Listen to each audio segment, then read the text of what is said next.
కూలీ movie 5 days Telugu states collections.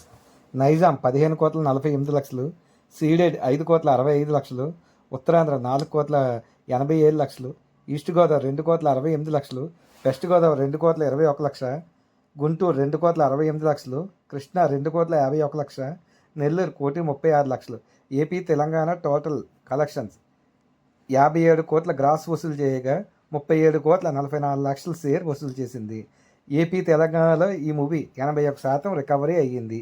అలాగే Tamil Nadu 104,20,00,000 grass, Telugu states 57 కోట్ల గ్రాసు, కర్ణాటక 35,55,00,000 గ్రాసు, కేరళలో 22 కోట్ల గ్రాసు, హిందీ రెస్ట్ ఆఫ్ ఇండియాలో 31 కోట్ల గ్రాసు, ఓవర్సీస్ 156,20,00,000 గ్రాస్ వసూలు చేయగా టోటల్ వరల్డ్ వైడ్ కలెక్షన్ 406 కోట్ల గ్రాస్ వసూలు చేయగా 204,75,00,000 షేర్ ఈ మూవీ వసూలు చేసింది. ఈ మూవీ వరల్డ్ వైడ్గా 67% ఇప్పటికీ రికవరీ అయ్యింది. ఈ వీడియో మీకు నచ్చినట్టయితే లైక్ చేసి సబ్స్క్రైబ్ చేసి బెల్ ఐకాన్ యాక్టివేట్ చేయండి.